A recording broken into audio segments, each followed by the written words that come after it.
So we had an interruption with this session, and we start again after the force majeure has been resolved. Sanjay, to follow up on what we were telling just before, we need to define for this model refinery to give a name to the project first. So we will find a creative name for this refinery, for this project, and we have to define as well a location. So you already mentioned it would be on the East Coast. Can we be a bit more precise with that? Where are we going to put that model refinery? Okay, so thank you very much. I'm sorry about the glitch. Yesterday there was some disruption. I think let's pick up the link from there.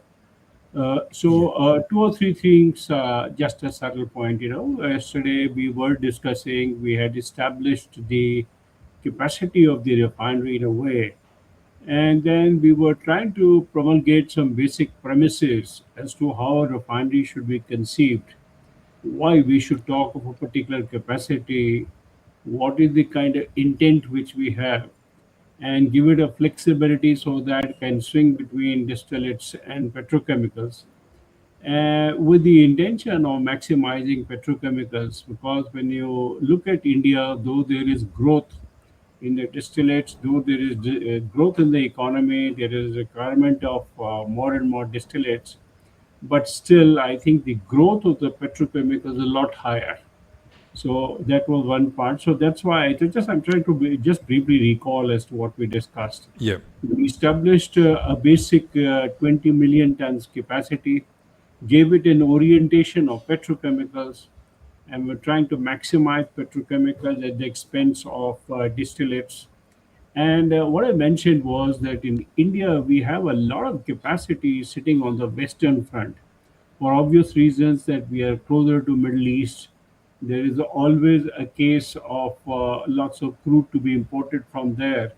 So most of our crude terminals and refineries, particularly the large capacity, sit along the western coast of India.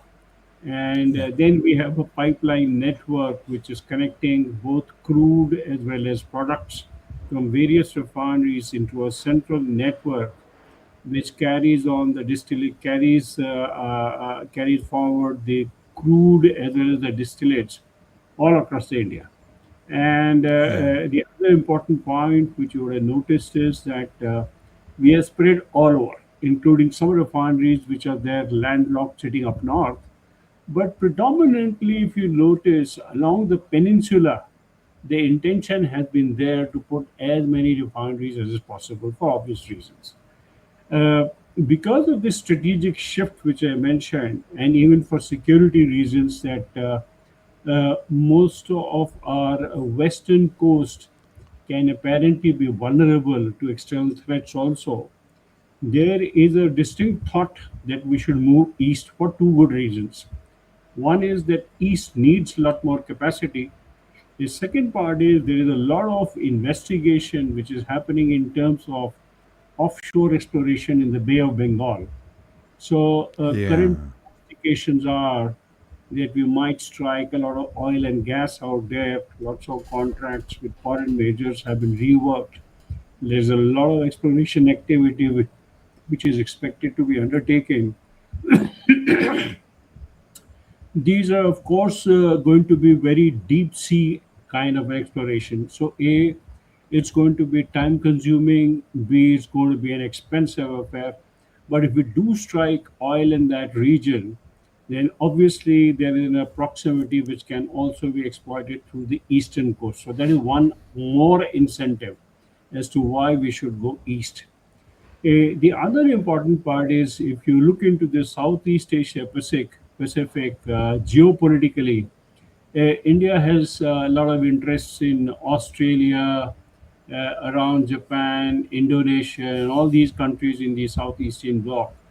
And if you notice, with what has been happening in the recent past, there has been a lot of initiative to also look eastwards to try and see as to we can source our hydrocarbons from Australia because they are rich in gas, So there is a chance that there could be a lot of gas which could be imported from Australia, and perhaps there could be a chance to export distillate from here to Australia also at certain point in time.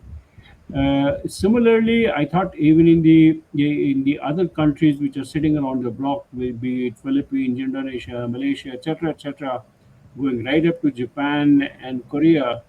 Of course, Korea is self-sufficient, so is Japan. But then, of course, there is always a potential because these people also import not only crude but a lot of other materials from the Middle East. Perhaps as India is beginning to become a hub, so there is a distinct possibility that in the midterm or the near midterm, there could be an emphasis to also have some engagement towards this side. So that's why what I thought was if you look into the eastern coast, although there are some refineries out there, but to be very honest with you, none of them are very big refineries. They are all 10, 12 million tons, right from Bay of Bengal, where you have Haldia Refinery. Sorry, that's in West Bengal. Then, of course, in Orissa, we have another refinery. This is the recent one, which has become a big refinery. It's a 15 million ton grassroots refinery, which is also horizontally expanding into a petrochemical complex. The aromatic complex is coming up fast. There is one refinery which is already proposed in the Andhra Pradesh region.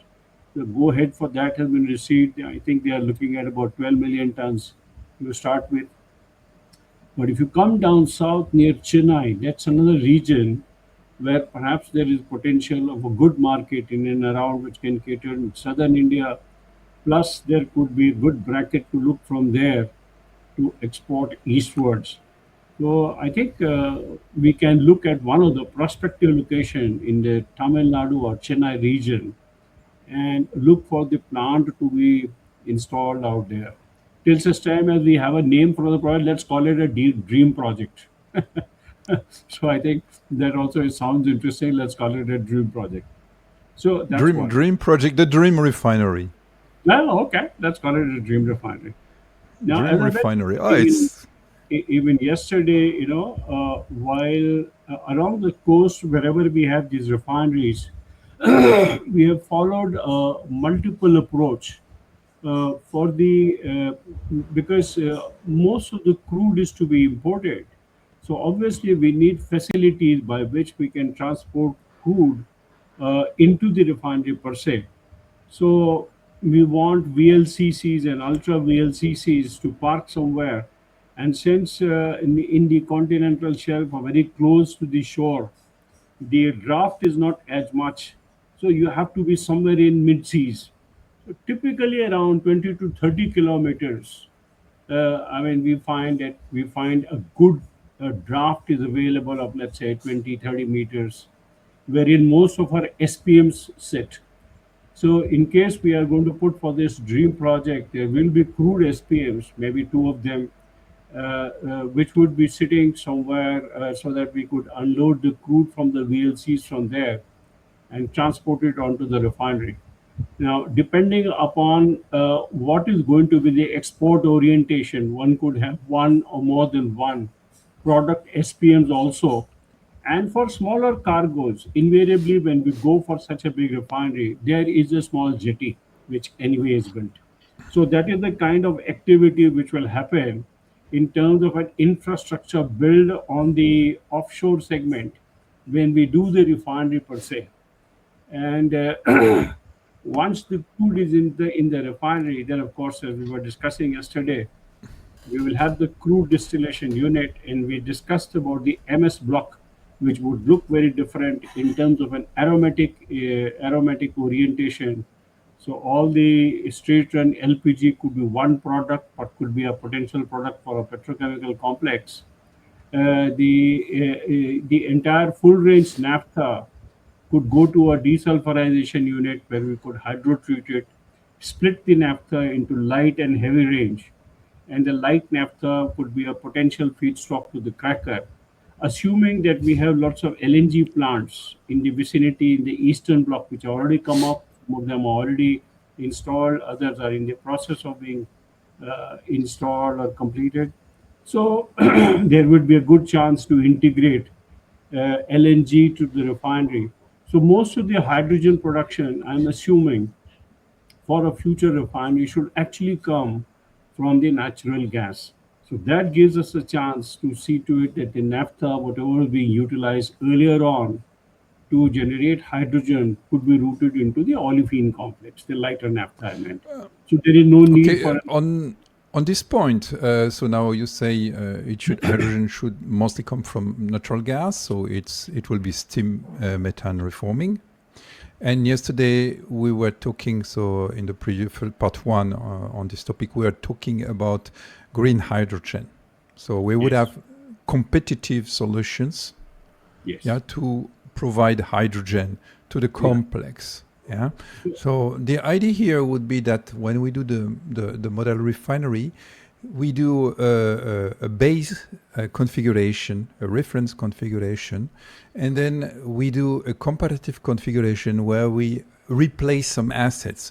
We do one configuration with SMR and one configuration with green hydrogen, so water electrolysis, and we can compare the two from an economic viewpoint. Do the financials, the economic calculation, the cost estimate for the two comparative configurations. perfect. Actually, that is precisely what I have in mind. We will build the dream project conventionally, and then on that we'll horizontally integrate it to all the novelties. One of them is green Yes. hydrogen. We will discuss onto that as to what is the extent of hydrogen displacement we'll do. We will also look into the horizontal expansion that once I have green hydrogen, what else can we do with respect to CO2 abatement? We will discuss that aspect also. Then we will also discuss as to what we can do with respect to SAF and so many other things which are happening, Yeah, yeah. which need to come into a modern refinery when we are looking at that. But my initial intention is to build a model project first of all, and Yeah. then begin to integrate it with all these things. So we will gradually displace many things. Hydrogen is one of them. We can also discuss biomass, how to integrate that. We can discuss how to bring renewables and integrate that even further. We can look at green ammonia. We can look into nuclear integration, so many other things. And we will build these add-on cases with a base case, and then see how Best does it case. look Yeah. like maybe 5 years, 6 years, 8 years down the line. And then I think that will give a very good overview of the whole perspective around the dream project and how it should look like. And I think it should be very interesting. And as we go Yeah. along, there can be a lot of debate, because this is one area in which there are lots of new things also which are emerging. So all those we will try to integrate into the system. Perfect. I think that's no problem. And hydrogen certainly is going to be one potential area. Even now, actually, in a small way, yeah, whether it's maybe just a diversification. I mean, let me just tell you a little bit on that. Even now, we are looking into green hydrogen being integrated with the refineries. But the extent for that is not much. When I build the model refinery, I'll tell you what is the order of magnitude of hydrogen which we are looking at for a typical composition, and the magnitude being very strong. Uh, Currently, the economics does not support green hydrogen integration, but it is just a matter of time. We all know there is a lot of upgradation of technology which is happening, and we will see how best we can put into this and look into the economics, how it varies. Because once I don't go through the SMR process and I use green hydrogen, I get a lot of advantage on CO2.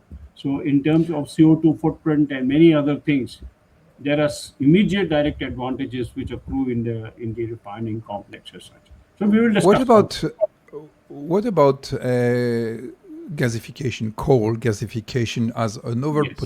potential Yeah, source of we, hydrogen? we, we will discuss that, because I think as I build the plant, I will discuss as to what we have looked into that option.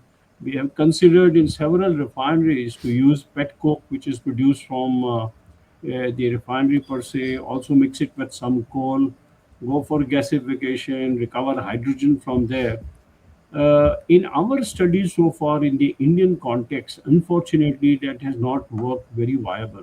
So while we studied many options, it did not work through.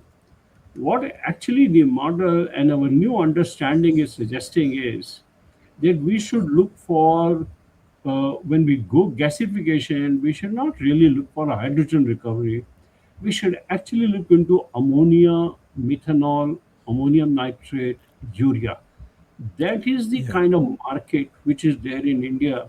And in India, the import of these things is so substantial that it more than justifies. That is why now we are putting up a lot of coal gasification plants where we will convert coal directly to chemicals. We will discuss that in a separate podcast because that is a very important and a large subject. And what we are doing by way of a refinery is to integrate both from the coke side to the gasification and on the product side from whatever we produce in the coal, let's say methanol, which we produce from there, we can integrate that to the refinery in many ways, you know. So that kind of an integration is being looked at, and I will dwell on that in detail in because that is one subject for which a lot of my other friends have also been writing to me. They want to discuss that in detail. So I will dedicate one podcast on that. So that is a very very important subject and relevant for India. Yeah? Because you keep hearing Excellent. about that in China and all that. Not much was happening in India, but now I think we have initiated it. So I think the plans are very big. So I will introduce and see how best we get into that. Okay. So let me pick the link from where I left yesterday. So on the MS block, which I was trying to enumerate for the dream project, we will look at a slightly different kind of a configuration for the CCR and predominantly put an aromatic kind of catalyst in that so that we maximize the BTX component and the raffinates which we get from the reformer. Perhaps we could split into a gasoline cut and a diesel cut. But the important part would be to try and see that whatever we do out there, we were always to keep an eye on the specifications. And that is how it will depend as to what we recover in the BTX complex. But anyway, so that can be done. Hmm. So we will intend that. Now, today I will concentrate a little bit on the secondary and the tertiary processing because what I have in mind to propose is a very different kind of a scheme because the intention is to maximize petrochemicals. So, the RCO, which is going to come from the crude column, that is the bottom of the crude column. So, typically, for the crude assays or the crude blends which we use in India, if one were to make a rough assessment, 50% of the products are recovered from the crude distillation itself. That means if I am putting X quantity of crude, roughly X by 2 is what I recover by way of products LPG, naphtha, ATF, kerosene, diesel, etc. from the crude column itself. So what comes from the bottom is the reduced crude oil. So in this case, Yes. when we are looking at 20 million tons, roughly around 10 million tons, roughly around 10 million tons would be the feedstock to the vacuum distillation unit. Now, in this vacuum distillation unit, the idea would be that this RCO has to be divided into streams by which we can create feedstock for the secondary and the tertiary processing. The intention is that we must lift as much as is possible from this into product streams so that I maximize the distillates or petrochemical feedstock. That is the essential intent. Yeah, actually, it all depends upon how we design the crude column. And one way to look at the crude column design is that we do not try to over recover in the crude column as such and allow a fine cut between diesel and RCO and allow a little bit of slippage of the diesel in a section which slips into the vacuum column. So from the vacuum column, then it is expected that I will get a better distillation because we are working at a lower pressures. So I will get a light diesel cut as a top cut from the vacuum column, The central cut will be your HVGOs and LVGO. We can call it a VGO pool, vacuum gas oil pool. This is essentially a feedstock material for whatever we do in the secondary processing. And what will come from the bottoms of the of the vacuum column is the vacuum residue. So this is the one which will feed the bottom section as such. Yeah, again, just to mention, since we are looking at at a crude mix which is either 50-50 or let's say 30-70 in favor of sweet sour, so you will have a predominant bottoms also. Typically, for broad assessment, one has to do the simulation, but as a broad assessment, one good norm is that whatever goes into the vacuum column, 50% of that comes out as vacuum residue. So in this case, if I'm looking at about 10 million tons of feedstock to the vacuum column, I might have something like 5 million tons coming out at the bottom. And the balance 5 million tons would be distributed somewhat between light diesel, which is maybe 5% or so. Balance is all VGO. So this VGO is the one which is going to be processed in the downstream. Now, as I mentioned, since our intention is to maximize petrochemicals, so there is one configuration which is typical of the refineries, which we also discussed during our last discussion, was that automatically my model takes me to that. And that is that I must hydrotreat this VGO to the extent that I reduce the CCR content of the bottom's hydrotreated product to an extent where I could feed it into a petro FCC and go for a very high severity FCC so that I can get maximum propylene from here. What we are targeting is something like 20-21% in a typical DCC kind of a unit, or you can also have a high severity FCC. Most of the licensors have that. So one auto route is that the VGO will find way into VGO hydrotreatment, and this is not a very high severity VGO hydrotreatment, roughly maybe about 100 to 110 bar process. And the severity would be to the extent of maybe 10 to 15%. The idea is that I should have the hydrotreated bottoms and I should not cut this VGO into many products. So what will come at the top is you'll get some naphtha, you'll get some LPG, which can find way into petrochemical feedstocks. So because I'm looking at an olefin complex, so most of this stuff we will route to the olefin complex as feedstock. Keep maximizing the olefin plant capacity. And the bottoms, the hydrotreated bottoms will come from VGO that we will push into RFCs, into a petro FCC, sorry. All along, the intention of secondary and tertiary processing would be to maximize the capacity of petro FCC and VGO hydrotreater. That means even from the bottoms, we would like to have those cuts which can find way into the petro FCC through the VGO hydrotreater or directly to, we will discuss that, or directly to petro FCC.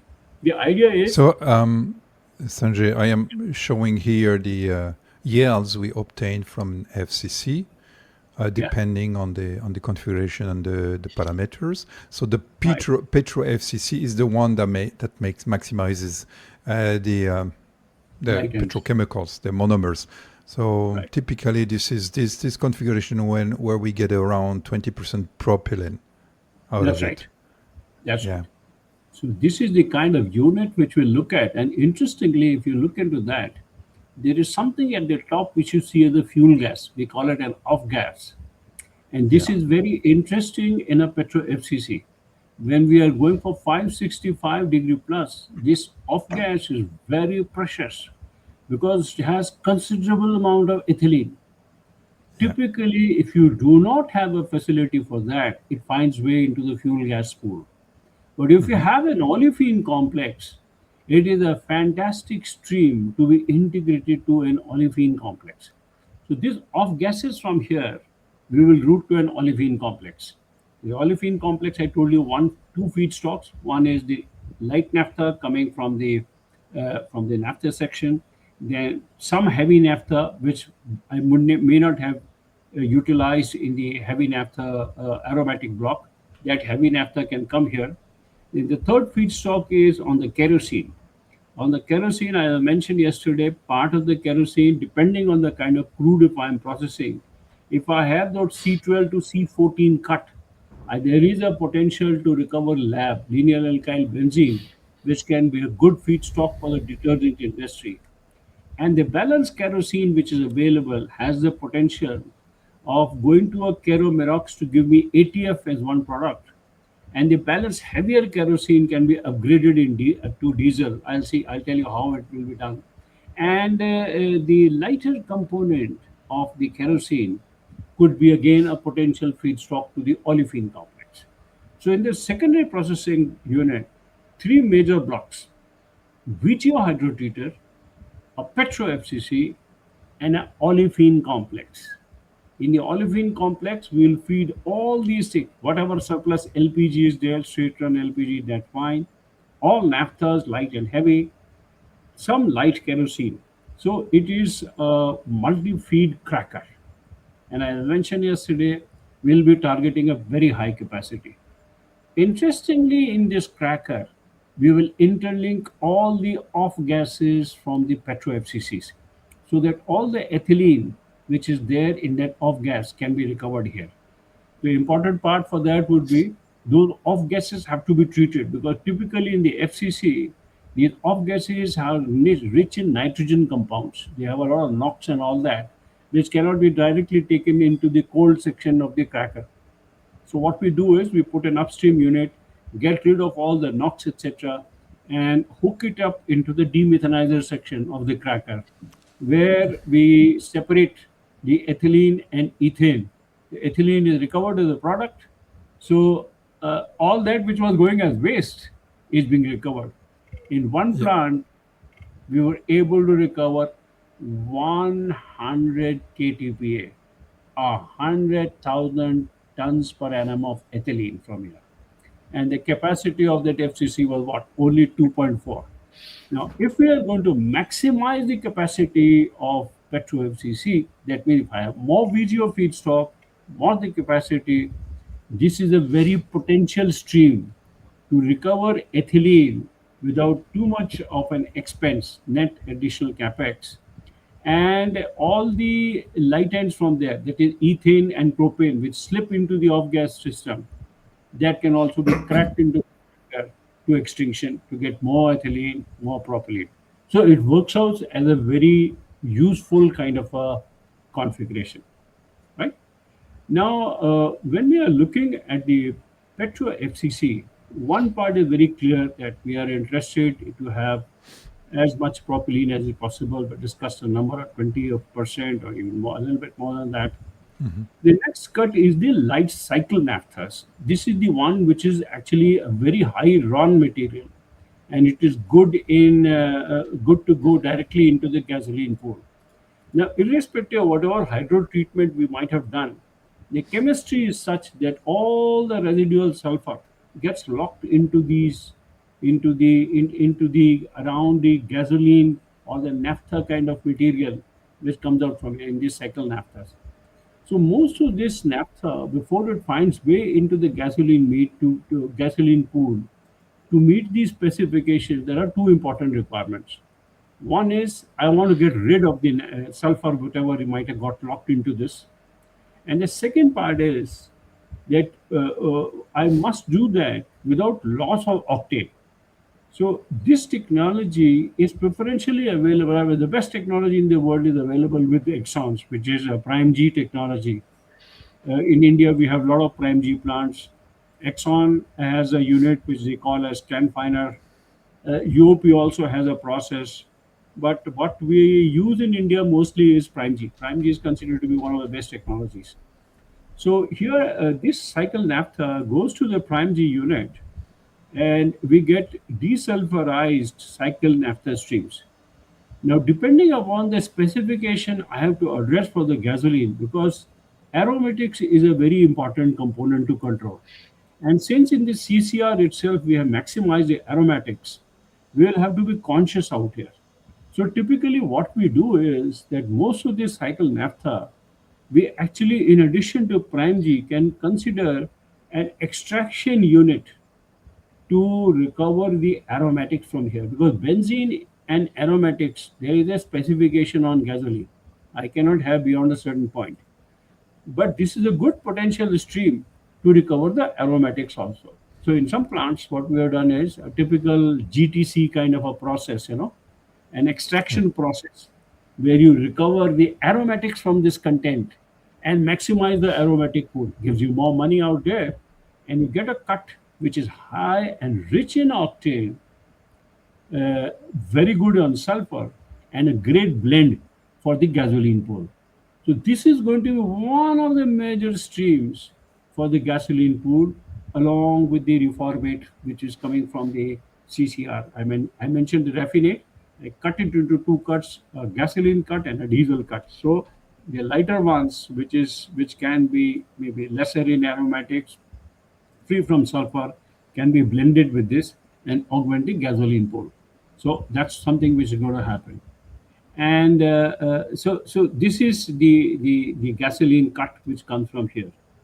The other part is while high severity FCCs have a distinct advantage in terms of giving you more light ends, that means they give you more propylene, they give you more LPG, they give you more cycle naphthas, which are rich in aromatics, which I can extract and convert it into a good gasoline pool. It will give me a diesel cut also. We call it life cycle oils. Now, these cycle oils, the moment I increase the severity, this cycle oil becomes rich in aromatics. The more the aromatics in this pool, the poorer is the cetane. So, high severity FCCs have one distinct disadvantage.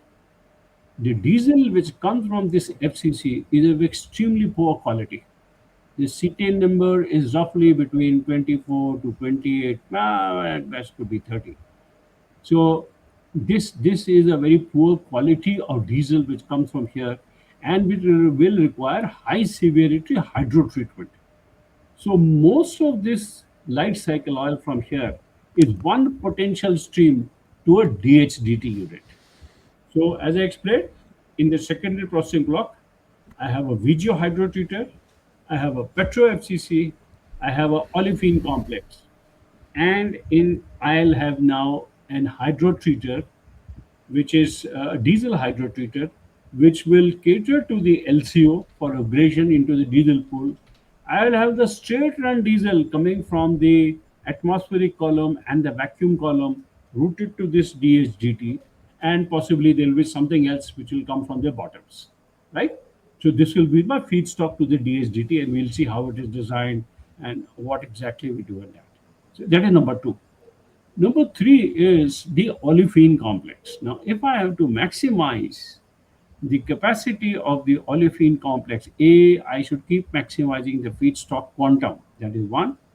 The second part is, as I mentioned, I have to decide as to how I design the olefin plants. It is a highly flexible plant, and it is very important to take a critical decision in very early stages.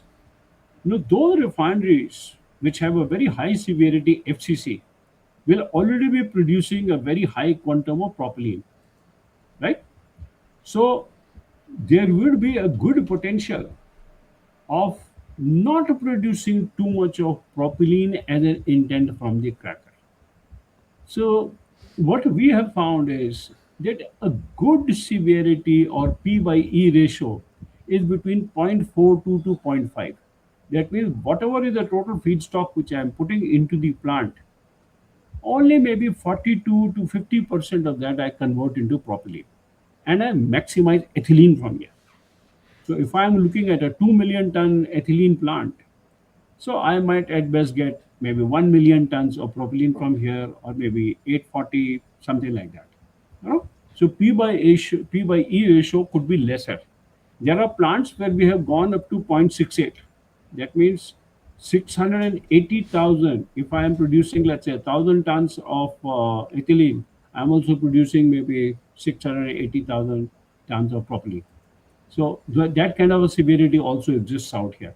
But what we will intend in this case is to go for a high severity cracker, to go for an olefin complex in which P by E ratio is between 0.42 to 5.5 million. So that I maximize ethylene from here and I still get a huge quantity of propylene. So this propylene and the propylene coming from Petro FCC will give me my propylene pool. The ethylene which I get from here as well as the ethylene which I recover from the PFCC of gases, that total ethylene pool would be available for the downstream units.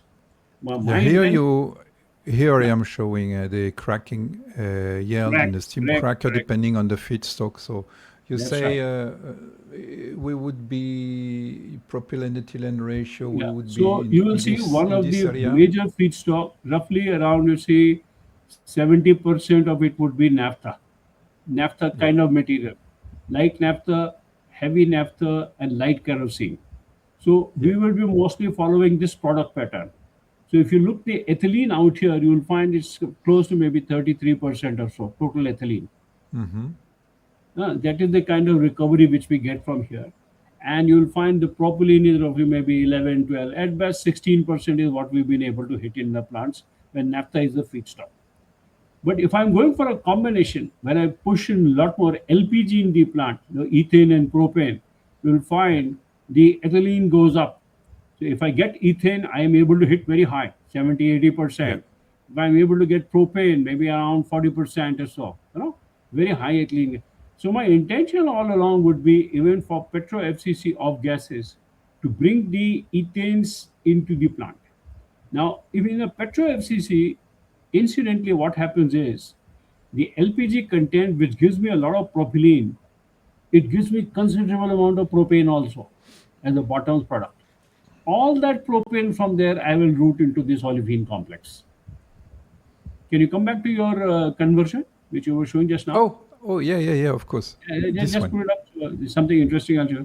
So if you look at the propane, you're getting 42% conversion there, right? Yeah. 42% conversion into ethylene. Yes. And about 16-17% you are getting propylene. So all Yes. the propanes from Petro FCC, I will route into this, right? Mm-hmm. And if we have the potential of that straight run LPG which I was getting from the crude column, I can split that into ethane and propane also. Oh, sorry, propane and butane also, and bring that also out here and crack into the cracker. So as LPG becomes available as a feedstock, the cracker begins to look different. I keep changing the mix of the cracker, bring more lighters into it, and improve its efficiency. So in India, we are going to have mostly crackers like this, but since LPG is not straight available because it has to be utilized as a cooking fuel. So what I will do from the Petro FCC, I will recover propylene as a product. I will take the propane from there, bring it to the cracker, and let the LPG, the cracked LPG, be only the C4 material. So C4 will have both saturates and unsaturated material. That component will form the LPG pool. Route that to LPG, right? So this is the other feedstock. The third I mentioned LCN LCO that will go to your DHDT along with the straight run diesel material. Now cracker is something which I wanted to dwell on. So as I was mentioning, we will produce lots of ethylene from here with a target number in mind. The upper limit should be 2 million tons. So we will try to maximize as much as possible. uh, I'll get propylene from here. The next cut is C4 mix. Now, since in India we don't have feedstock, we don't have too much of lighter feedstock. Typically, what we do is we take this C4 mix, hydrotreat it, saturate it completely, and recycle it into cracker. You mean the C4 mix coming Yes. from the cracker? Yes, from the cracker. This C4 mix is actually rich in a lot of butadienes and things like that. So Yeah. those plants where butadiene is an objective function, then we can recover the butadiene from here as a product. Now, Yeah. butadiene in itself is not a simple material to handle because it requires quick processing. I can't store it too much because of oligomerization problem. So in India, because my intention is to maximize ethylene and propylene, there are very few units where we actually recover butadiene from C4 mix. We typically hydrotreat and recycle. That's one potential stream. The other potential is to use a superflex process out here. This is one technology which we have studied in detail. Unfortunately, why it did not get popularized in India? Because there is only one licensor for this, and that is KBR. Only KBR licenses this process, and their first plant was in Sasol in South Africa, and later on they have put some plants in Korea also. We examined this in India. Superflex, you say? Yeah, Superflex. Superflex now I think they've changed the name of the The name? technology. I think now they're calling it Catofen. No, not Catofen, something else. Ah, The you mean Catofen is propane PDH. dehydrogenation? No. Catofen is PDH unit of ABB Lamas. It is Okay. Superflex. Earlier on, they used to call it Superflex. I don't know. Now they are licensing it by some other name. Maybe we can. I will also hunt into that and let you know later on. But that They have technology. they have K-Pro, which is a propane dehydrogenation. No. I'm not mentioning that. K-Pro is Okay. not there. It is a KBR process. Yeah. KBR, you can look at Superflex if you have something. Doing what? It's a process doing It, what? it takes the C4 mix as a feedstock and converts Mhm. that into ethylene, propylene, and aromatics. Yeah. Okay, But don't worry. I will find out the no. maybe now they are licensing it by some other name. When we studied it, it was Supercross or something, uh, Ah. or maybe I'm using the wrong name. I don't know. Maybe this is the plant which they have in Sasol. Do you have the Sasol configuration here? I'm not sure if I have to investigate. Yes, I can check. But yeah, continue Okay, talking no, don't because worry. it takes time So to. this Yeah. this C4 mix, actually I can use in one of the, let me just call it for a moment KBR process and Mhm. convert it into, this is one potential which I can do. The other potential is, since I have got rid of the CCR which was to make gasoline, this C4 mix can be a good feedstock to the alkylation block, because even in the Petro FCC I will have a C4 and C5 cut unsaturated material, which is very good feedstock for alkylation. And alkylation is a premium product because in all future refineries, it would be always good to have an alkylation unit wherein I maximize the alkylate production, which finds way into the gasoline pool. It gives me better pricing. So C4 mix will have the option, three options.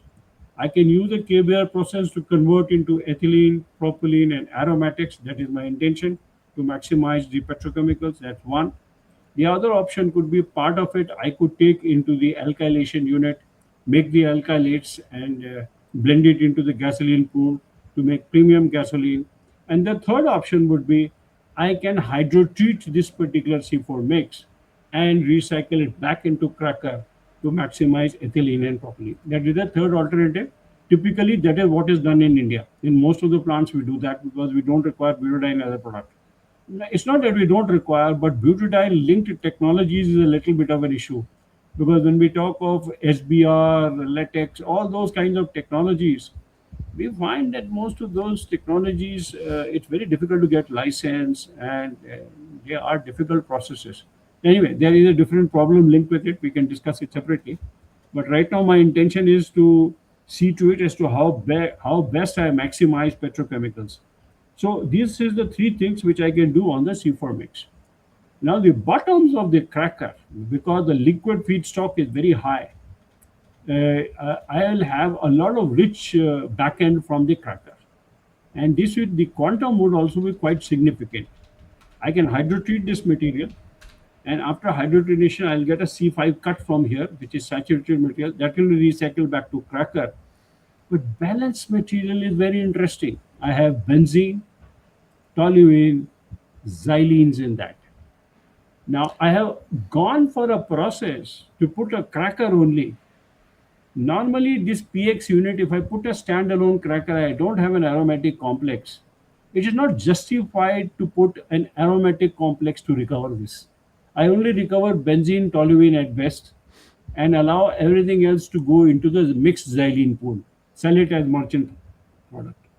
But if I have an aromatic complex sitting in my MS block up there, all this material from here will go into that complex where I will recover all the benzene, convert the toluenes, isomerize it, maximize xylene from there, and I get a huge xylene cut. Quite a bit of it. This improves the economics of the xylene plant tremendously.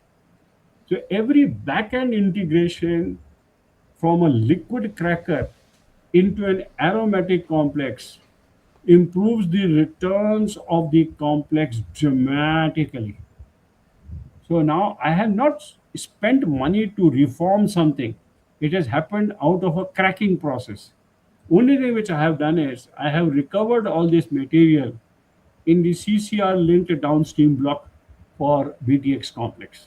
So this is the horizontal integration which we will do up there, and have the cracker and the aromatics plant linked, have the Petro FCC and the cracker linked, both in the off gases on the propane, and recover, maximize ethylene, propylene, have the C4 mix in case I can put a KBR unit to maximize ethylene, propylene, and aromatics, fine. If I cannot do that, I will hydrotreat and recycle, or I will route part of this material into alkylation block, maximize the alkylate along with the feedstock from FCC as well as some straight run material from CDU, have the alkylate blended with the gasoline pool, where I have a lot of high raw material coming from Petro FCC. I have some raffinate coming from the aromatic complex. So my gasoline also will be very good. And you will notice I'm not putting in money actually to make gasoline. It is coming incidentally. So we are only blending. So my capex is less, returns are very high. So to that extent, we are heading for a good economics in the plant. So this is what we will try to do in the secondary processing block as such. Okay, Now, so I brought up here the KBR technologies that we have already recorded in the platform. And just the one read you the name. mentioned is the K-COT. It's KBR. Ah, K-COT is yes, this is no, no, no, exactly. sorry, no K-COT. Score, sorry. No, no, I Uh, mentioned, it is K-COT only.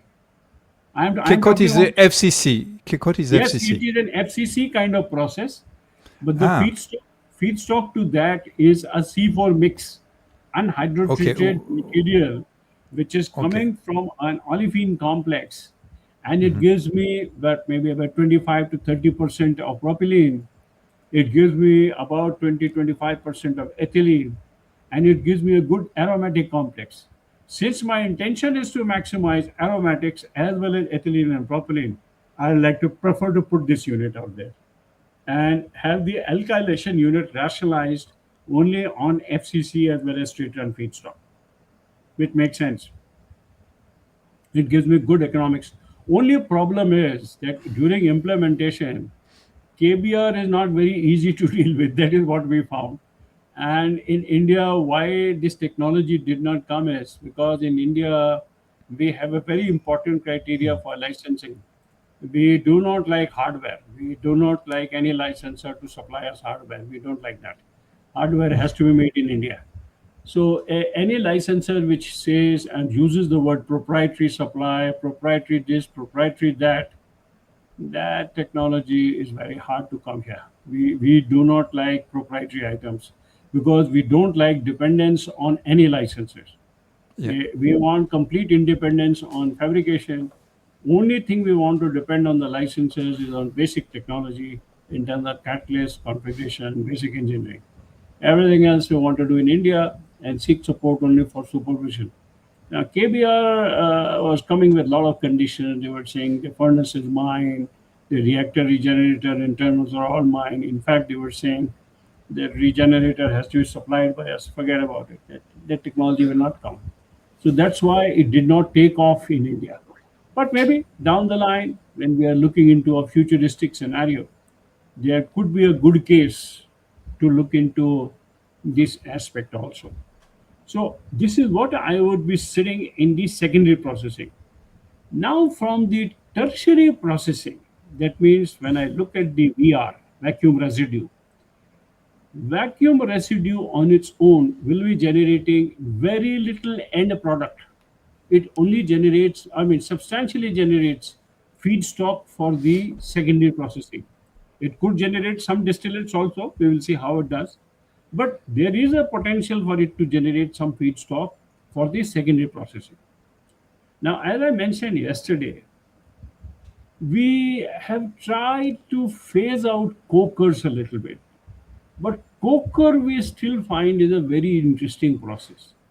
Our configurations suggest that while we can rationalize the capacity of the coker downwards, it is very important to have a coker. Why? Because you see, if you look into the Petro FCC also, below the diesel cut, that is the LCO which comes from FCC, I will have this cycle oil, decanted oil or a fuel oil kind of cut that is very much rich in CBFS and things like that. That item is very difficult to even pull into the fuel oil.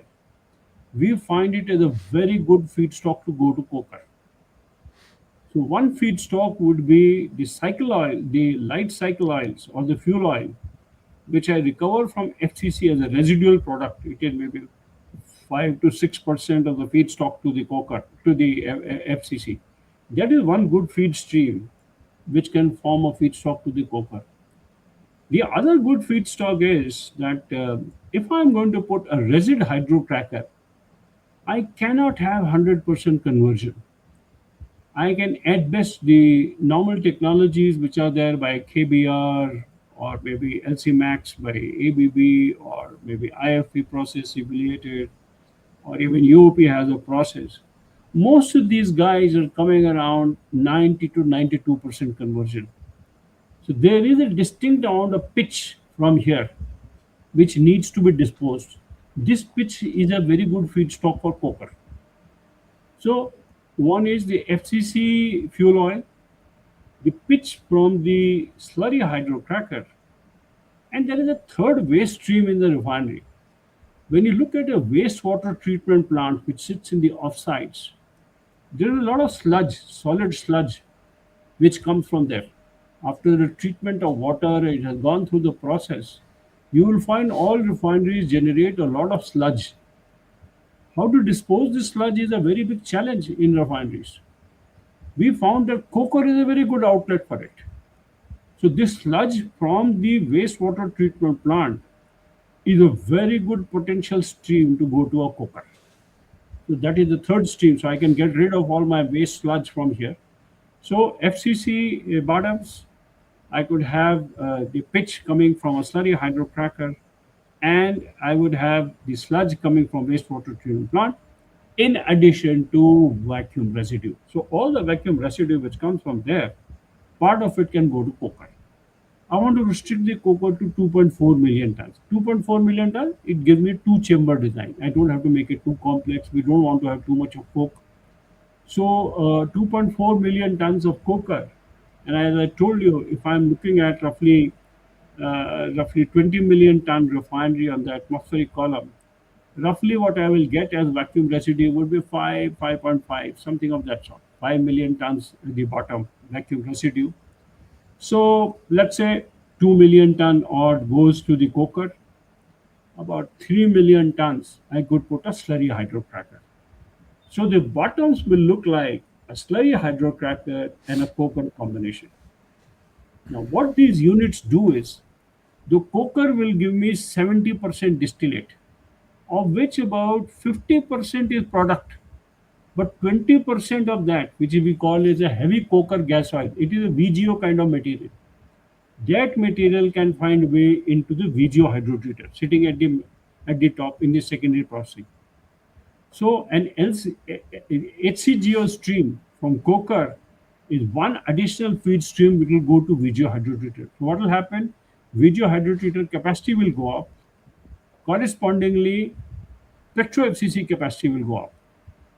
So I will get more propylene, I will get more off gases, I will get more gasoline, I will get more diesel, I'll get a little bit more fuel oil. That's another issue, but that's the way it is. So I will maximize the capacity of petro FCC. That is number one. When I go for a slurry hydrocracker, let's say a 3 million ton slurry hydrocracker, I have to debate whether I have to put over there the hydrocracker part of the unit or not. So I will have on the front end the batch process by which I convert the resid into potential feedstock. I can have an SGA unit sitting in that for recycling the material to give me maximum conversion. And I could also have a conversion unit sitting in the unit as such. That conversion unit gives me what? It gives me very good distillates. It gives me LPG, it gives me naphtha, it gives me lots of diesel, and it gives me VGO. Now, this VGO, either I hydrocrack within the plant, so I have to put a facility for that, I have to put reactors and crack it, or this hydrotreated VGO I can take directly to Petro FCC, either through VGO hydrotreater, or if the deep hydrotreatment is done within the unit itself, I will have this VGO going to Petro FCC, and that is what we would prefer to do. That way, what we would have done is this is about 30%. So roughly about 1 million tons of VGO will come from here, which is a huge quantity. This quantity we upgraded in Petro FCC will give me 20% of that as propylene, straight away 220,000 tons, maybe 10,000 tons of propane. And so many other products will come from it. The idea would be to maximize the capacity of Petro FCC, have it cost linked with olefin plant, have the bottom simplified with a coker VGO hydrotreater combination. Don't invest too much in a VGO hydrocracker as such, but yes, we have to put the right sort of hydroprocessing facility. This plant is actually very big, so anyway, this plant will be put. But the VGO, instead of being completely processed out there, we could also look into the feasibility of connecting it out there. Now, India also requires a lot of lubes. We have very little lube capacity in the country. For high conversion slurry hydrocracking, we can also consider to make some lubes from here, type 2 and type 3. But it depends. I mean, that can be done only if the crude quality is of the right sort. We have the right sort of bottoms, and then we'll have to put a right sort of hydrocracker to get the appropriate distillate. But that is one more potential which can be explored. It can be explored even as a revamp because those capacities are normally not very big. So this is the way we will be interlinking the bottoms upgradation of HCGO and VGO to the secondary processing block. All the distillates which come from coker, like say I get a lot of coker diesel, this diesel can go into the DHDT for upgradation. I'll get coker naphtha and coker LPG. Coker LPG is a very important product. So coker LPG can go upstream. I can hydrotreat it because it has a lot of sulfur. I can hydrotreat it, can make way into the olefin complex as a good feedstock. And the off gases which come from DCU, incidentally, are extremely rich in ethane. So, as I told you, the FCC of gases which are doing the treatment to recover the ethylene from there, this stream has a lot of ethane. This stream can also be treated after doing some amine treatment here, remove all the sulfur, and knock this stream or combine this stream with the FCC of gases and push it into the treatment section to remove all the NOx, etc., and then recover the ethanes from there in the olefin complex and have the all ethanes recycled for cracking to extinction. So I have automatically generated ethane as a feedstock, propane as a feedstock, LPG as a feedstock, light naphtha as a feedstock, heavy naphtha as a feedstock, light kerosene as a feedstock to the olefin complex. My olefin plant is very versatile. Now I will maximize ethylene from here, produce a lot of propylene from here, handle the C4 mix in a KBR kind of a unit, K-COT kind of a unit, produce ethylene, propylene, and aromatics from there, interlink all these plants, maximize the aromatic recovery, and target something like what? Maybe 1.5 million tons of xylene, maybe about 1.2 million tons of benzene.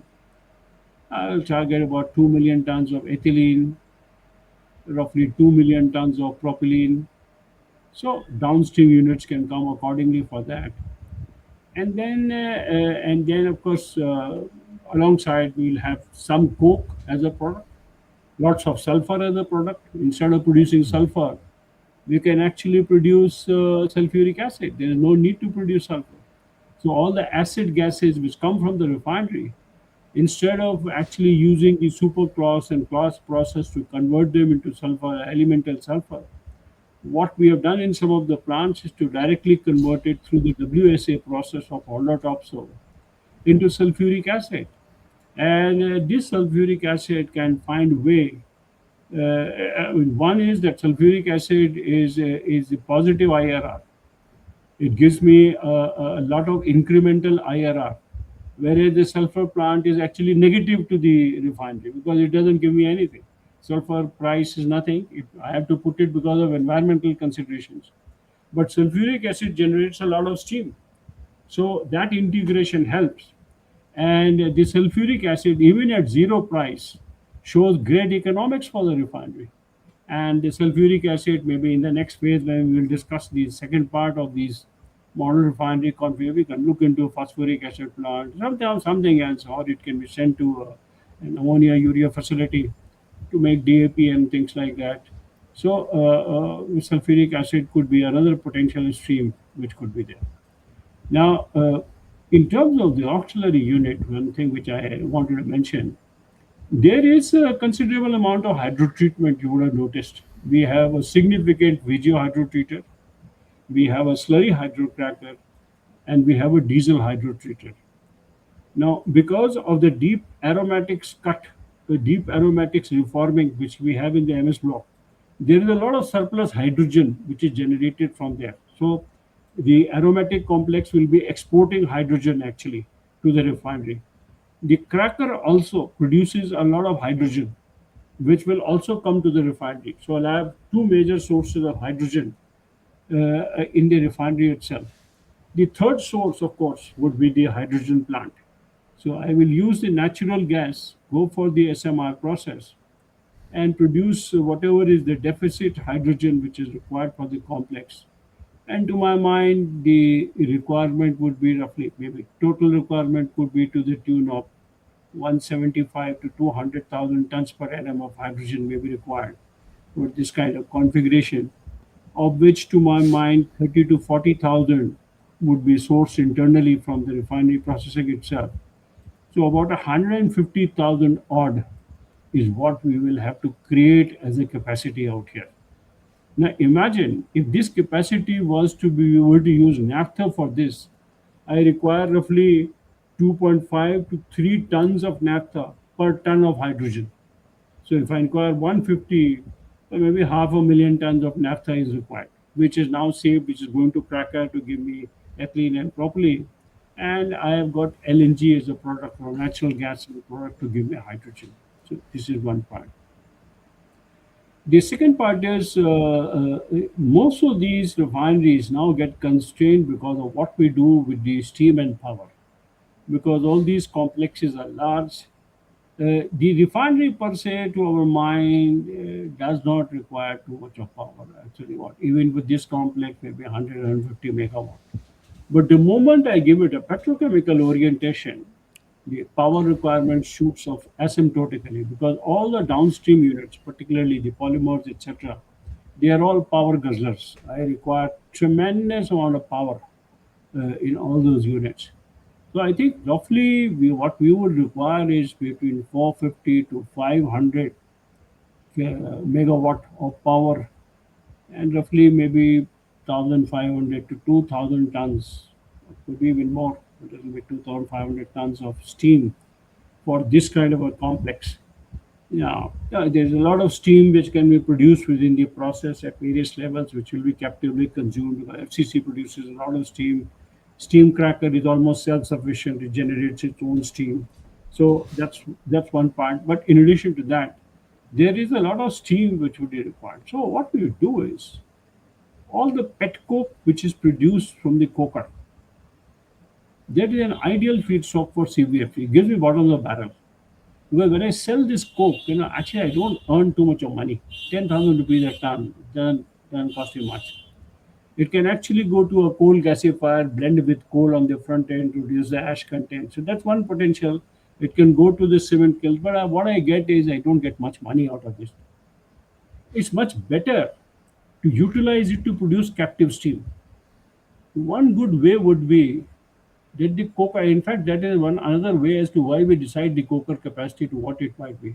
All the coke which is from there can go to a CFBC kind of a boiler where I produce only steam. Only steam means I produce steam. I produce steam at a very high pressure and allow it to go through the steam turbines to generate a lot of, let's say, I can generate steam at 175 bar to get the best possible efficiency, and then allow to go to a multi-stage turbines in the power plant to extract at, let's say, maybe 105 kg, 40 kg, 18 kg, and link the process steam to the refinery as such. And balance steam I could condense. This gives me a very good efficiency.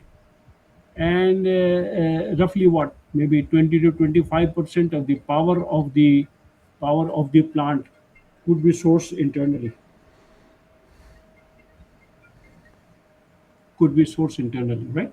So, So this that this power plant will be outer battery limit, OBL, like it depends. the. When we will discuss the execution part of it, we will discuss whether this can be a BOO facility. Somebody else can come and set it up, utilize the petcoke as a feedstock, and give you steam in return. That can be one way of doing it. Or the refiner himself might like to do it.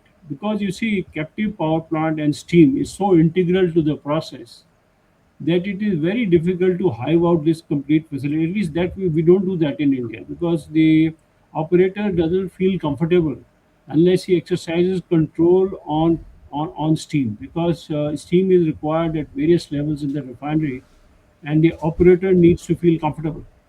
And if the operator doesn't have control on steam, so it can affect its processing. So if I go through a BOO contract, maybe at a certain level, maybe 105 kg steam, I can understand. That is to serve a limited purpose. But process steam, normally one would prefer to generate on their own only. But yes, there are plants where we have seen the whole facility being implemented on BOO basis, where the feedstock has been supplied by the owner and they have got steam in return, which can cater to the requirements. It depends upon how we define the complex. But what can be done is the for the power part, power part now the grids are extremely reliable in India. So I think most of the complexes are becoming more confident. So they are not putting the gas-based power plant because you see otherwise, once I have LNG, the other scheme is to put a combined cycle power plant, generate power and steam from there. But our own analysis is that it hurts my IRR tremendously because if I look at the price of the power, if I get it from the coal-based grid, it is roughly 4 rupees a kilowatt. If I generate the power on my own through the fossil fuels, my power cost is between 10 rupees to 12 rupees a unit, a kilowatt. So it's three times. So I waste money. So I have burnt hydrocarbons. I wasted money there, and I've got power, which is expensive, very expensive. So it pulls down my refinery or my project IRR. And my requirements are fantastic actually. I'm looking at 500 megawatt and 2000 tons of steam. It is one hell of a lot of big facility. So it's better to take power which is grid driven. So now in India, we have most of the grids which are coal-based grids, which gives you a maximum backup power. Now in the last 3 4 years, the renewable grids have picked up. So I am getting tremendous amount of renewable energy. The price is much less at what, 2 rupees a unit, even half the price of the coal grid. The only problem with that is I need to have commensurate battery system so that it can be available 24 by 7. But yes, gradually it is happening. In the next session, we will discuss how best we can integrate this thing optimally. But potential is there. So the other part is I do that because my intention is we don't want to use hydrocarbons or fossil fuels to generate power. It is very expensive. It hurts the complex. As I was telling you in the previous two sessions, 6 to 8% of my crude actually translates into generating steam and power. Let's waste it. Because I can convert it into distillate products and make money if I have power to come from outside. That's what you do in West and USA and things like that, where you have strong grids and you pull power from elsewhere, pull your maybe other utilities also centrally from some pool. In India, we don't do that. Each complex is self-sufficient on its own. So I put so much of capex, I put so much of power, so much of steam, so much of money into the complex because we are very scared. I cannot find anything reliable. But now things are changing. There are lots of refineries which have switched over to grid power. I'm not saying fully, but a typical good norm in India is 40% captive power generation, balance 60% you take from the grid. That is for power. Steam, I have no option. But now for steam, there is one interesting option which is developing in the country, and that is the small SMR nuclear based power plants. Now, they cannot come immediately in the vicinity of this thing, but they can come in not too far away from the plant. That is about 200, 300 megawatt. They can be implemented fast. They can be synchronized with the completion of the plant. And that is something which can give me both power and steam. And the operating cost is nothing. Only capex is there. So capex is maybe what, 5 6 times the normal capex of a captive power plant. I understand that. But in terms of OpEx, it is nothing. And if you know, when we do the plant's financial analysis, actually capex does not hurt the plant IRR or anything. It doesn't hurt it Mm. much. It is inflexible to capex. But So you the even have this floating power plants, so nuclear SMR on a barge. they are under consideration Y- now. So we are yeah. planning to go from 6.6 gigawatt to 100 gigawatt. So a Mhm. combination of large nuclear power plants, small nuclear power plants, and SMRs, plenty of them Mm. across India, are being considered. So in the next 5 to 10 years' time, we will see a flurry of these plants coming up. So we will have an horizontal opportunity to integrate all these plants, or really some of these plants, with the prospective hydrocarbon installations also. Power cost is nothing. It will be what, less than a rupee.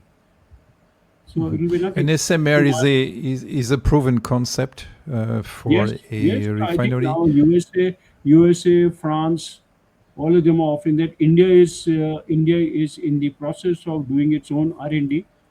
We have some breakthrough in the fast video technology. We are looking at our own SMR plants, 200 to 300 megawatt variety. So all knows, who knows, we might have our own nuclear technology Hmm. to set up these plants. Or if not, at least we will get something from France. US, I can't be sure, but France, yes. China has, but we don't take anything Chinese. We don't take Chinese technology. We buy some of their stuff, but not no technology. We don't want to be dependent on them. But yes, Japan is good. Japan is strong. They haven't really done SMR so far, but France it seems has done it. So at least there are some announced projects, and they it seems have the technology. So we will definitely have some of those. So in a nutshell, we are looking at a 20 million ton integrated complex. In the next this thing, we can discuss the downstream downstream complex as to what I do with ethylene, propylene, benzene, aromatics. So you can have a good whole lot of big downstream units. But predominantly what 60-70% will goes into polymers. I can look at MAG, POPG, we can look into LDP, EVA. VCM PVC is a Yeah. very preferred downstream unit in India because infrastructure growth is very high, demand is extremely strong. VCM PVC is a very good important potential. But all these units, as I mentioned, are highly power intensive. So one needs to secure the plants this way. So what we discussed today was maybe a 20 million ton refinery, a corresponding vacuum column. At the bottoms, we still are looking at a slurry hydrocracker and a coker combination. In the secondary processing, we are looking at a VGO hydrotreater and a Petro FCC along with a PRU and a corresponding polypropylene complex. And the cycle oils are going to be upgraded in the DHDT, wherein all diesel of the refinery can get upgraded. The naphtha cracker would look very complex because we will feed it multiple feedstocks. We will bring in LPG, light naphtha, heavy naphtha, kerosene, light kerosene, recycled streams from off gases from Petro FCC, off gases from DCU, crack the ethane and propane to recycle it to extinction, maximize ethylene and propylene from there. And on the C4 mix, we can look at K-COT in case there is no problem with respect to sourcing the technology. So that can be a good potential. We can get rid of the hydrogenation part.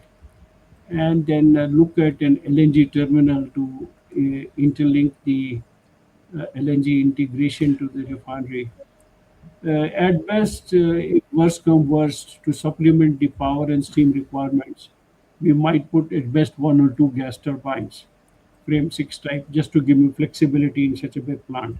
And 50-60 megawatt of power could be produced correspondingly with what 200 250 tons of steam, which could be hooked up into the central grid and integrated in the complex.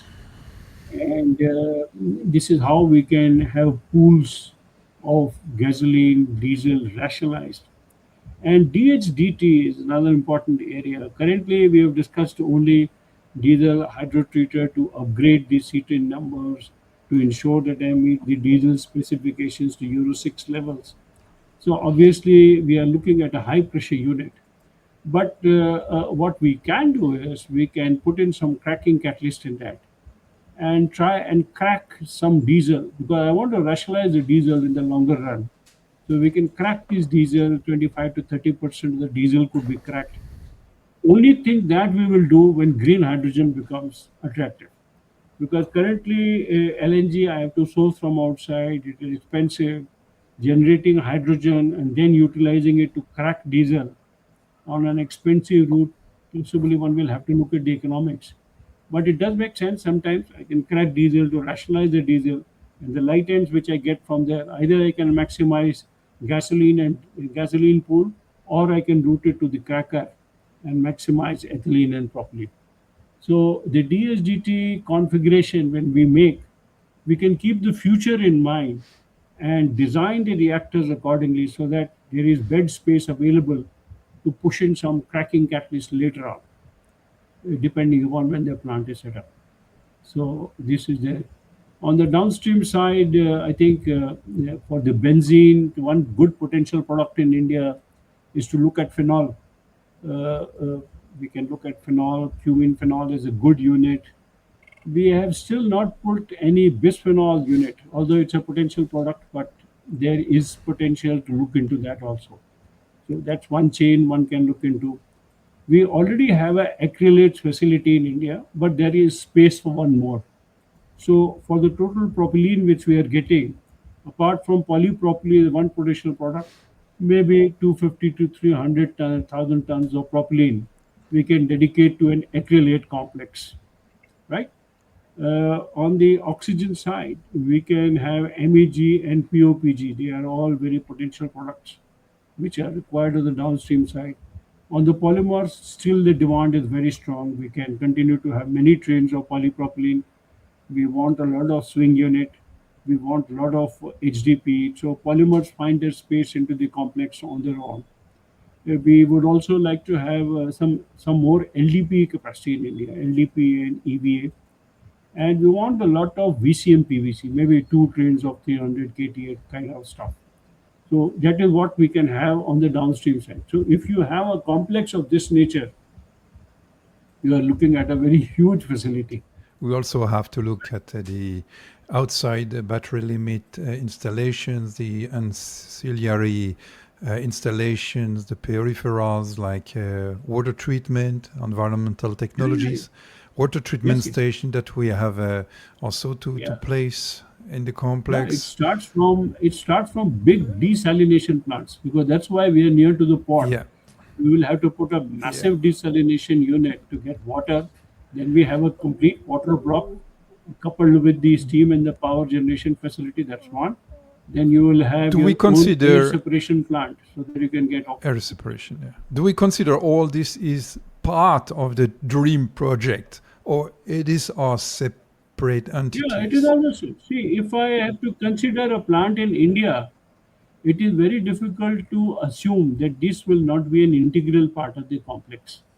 So in India, I will later on when we'll go to the costs, I'll tell you about 30 to 35% of our investment in refineries and petrochemicals is toward the offsites. So I have to put Offsites. massive utilities of my own, right from water, steam, power, air, nitrogen, treatment, recycling, everything. So that's one. Then on the product side, I have to have lots of crude storage for blending. Then I have to have lots of product storage. Then I have to have railway gantries. I have to have tanker gantries. I have to have pump stations which can, through the pipelines, link it to the central grid. So there is a lot of investment which happens on the offsites also. But what is happening of now, of late, is there is a large part of those activities which can possibly be put on BOO basis. That means I can have players operating out here and they can set up the facilities. I can cordon some area for them and I can enter into a contract that I give them A, B, C, D Yeah. and they give me X, Y, Z. So that can also happen. It is already started happening. So we have started doing it for hydrogen plant. We start doing it for air separation plant. We have started doing it for wastewater treatment plant. Still, the water block and the steam and power we don't hive out. On the product storage, yes, crude terminals, product terminals, those have gone on this thing on BOO basis. But the central areas where you have to do the product evacuation, and I have my controls and product evacuation, railway gantries, truck gantries, pipeline terminals, those we put on our own. Well, I need commercial control, no? So those are Yeah. put by the owner only. So owner puts all the process units, this part of facility, part of it. Then we will discuss the implementation part of it. Then so what I will do is, because I think I have told a configuration which is quite complex, I will make a sketch for it and send you, Yeah. in which Yeah. I will join all these things into one central facility. And on that particular complex, in the next sitting, we will discuss CCS, energy, green ammonia, green hydrogen, and see how best to optimize that as a concept. Then, on that itself, we will develop the implementation plan, how I should implement this complex, in which we can discuss all these things, all these models, what should be on BOO, what should be on. Then I will work out the capex for you. Very good. You don't have to go to anyone, one man is enough. I will do the capex for you. So you will get an idea as to what it should cost, right? Cost in various kinds of methodologies. What mode of implementation? If I use EPCM or a combination, what does it cost? If I do this, do that, how much? So all those things which I do typically in a plant, we can do that. Yeah, to get to an order of magnitude idea. So it will sink in. So your audience will possibly also feel interested because a lot of people are interested to know while it is we have conceived a plant, how do you build it? Plus, it's not only this, there is a lot of infrastructure which you have to build around the plant. I have to build jetties, I have to build platforms, I have to build SPMs. Again, I have to build a non-plant area, I have to build storage yards, I have to build a construction area, how to set up the plant, assembly areas, crane haulage, so many things are there. So plant building is not easy. But we will, when we discuss the implementation plan, I'll give you insights as to how we do it in India for large complexes, which I think will be very useful information. And on that, we can keep developing it further and have few more sessions which can be very interesting. Once we have gone through the whole junket of all these things, my suggestion would be then you open up to the audience and have one or two sessions only on Q&A. Let them ask anything on configuration, on implementation, on estimation, on planning, on anything. And those sessions will become very interesting, hopefully. And Yeah. Sanjay, I mean, this is wonderful. And what we can do in the system, we can do all these different scenarios. We can do a capacity scenario, and then we can Yes, do a future utilization or outlook scenarios. So where we right. can say, how is the asset starting up? At what rates will it be running the individual plants? We can load in our system price sets. So we can do a dynamic margin calculation going forward. And as you Yes. described, we want to invite the audience, but we can go even further. We can make this collaborative and invite people to do their own calculations. So if we provide CapEx numbers, we can say, who's got the best view on what is the future IRRs going to be? Is the project viable in this? So let's get our configuration set up and open it up to people to ask the questions, as you say, and also go about it and come up with their own ideas and with their own challenges. So we would be happy to receive challenges to Because see if it's ideas and challenges are welcome. But if we are going to share the knowledge in terms of a material balance development on a configuration or a corresponding cost estimation know-how, that is proprietary information. So between the three of us, it's fine. But if it goes to the market and somebody is giving access to the handle, it better come with a price No, that's because fine. We can deal with this. That we will talk about, is this public information? So yeah, yeah, if it's not public, we don't want to share this one. We can that's talk right. with about indicators and rough numbers, but we can take a good view. I mean, a lot of information is publicly available, and we have in our community a lot of people with expertise on future pricing. So Yeah, we yeah. can, and that's everybody's guess. I mean, a lot of people have guess, See, and we're not using I'll, I'll data share a which good is secret. I'll share a good protected. secret with you. I'll share a good secret with you. Some 15 years ago, I developed a software that you had to only tell me the crude API and the gas and the quantum. I put it in my laptop and turned the face of the laptop in front of you. It'll give you everything, anything which you want in the world. It'll give you. It'll give you capacities of units, costs of units, number of drawings, quantum of work, blah blah blah. Technology is available, anything and everything which you can dream of. I remember we could pull out 138 options at the Yes. stroke and a click of a button. Now, boss, that is know-how. Huh? On day one, I'm sitting with a licensor and I tell him, boss, whatever you are talking, I don't agree with you. I remember one discussion we were having with ABB Lamas. He came out with his own material balance. We cross-checked it across the way. I didn't tell him anything. I just showed him the laptop. I told him, boss, I don't agree with your numbers. Our number is telling us something else. He went And back. and that's what They, we should invite get them people informed. to participate in that discussion, because we worked in the industry. We've seen these models and these assumptions in projects, and then we look at the project 5 years later and we evaluate and do the comparison, and we see what has actually become true.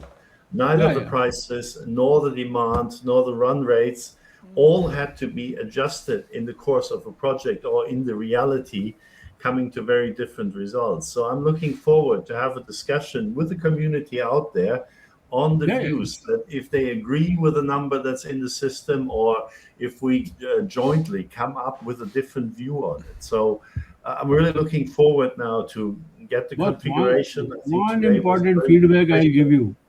One Was a very good feedback session I will give you. One on the important phase one feedback. configurations, and One then we can feedback. take it forward from there. Okay, good. But one important feedback I'll give you. See, on various projects of large size, including the one which you keep mentioning in Africa, we did the capex in the very initial stage.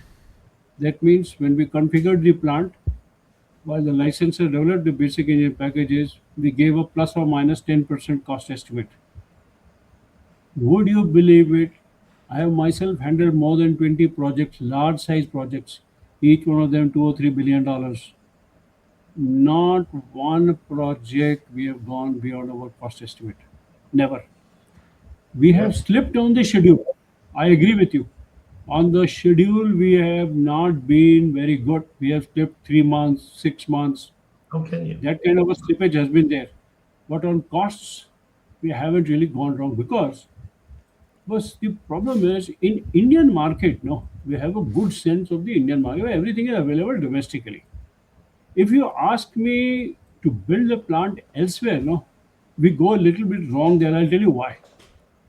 Because we found that the construction costs which are there elsewhere in the world are vastly at variance with India. Vastly. Boss, the difference is as high as 3 times. You can't believe it, but it is that way. When I build my plants in India, it is nothing. Labor is very cheap. My contracting costs are very, very low as compared to what I see out. You look at an EPC cost, we laugh at those costs in India. I say, "Hey, it's too high. It's too high for us. We can't believe it because we have built those plants. So all these big guys, when they come and play the game with us in India, they are not successful here.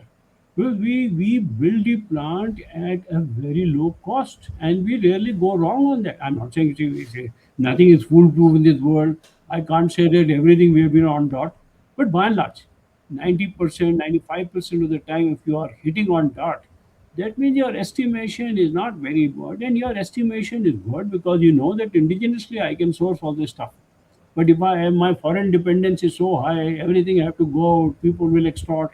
I go to single vendor, people will show proprietary items. Well, I go to mandated vendors. They will charge anything, no. So that kind of a thing we don't allow, no. So if as long as we can maintain good control on that, boss, capex can be controlled.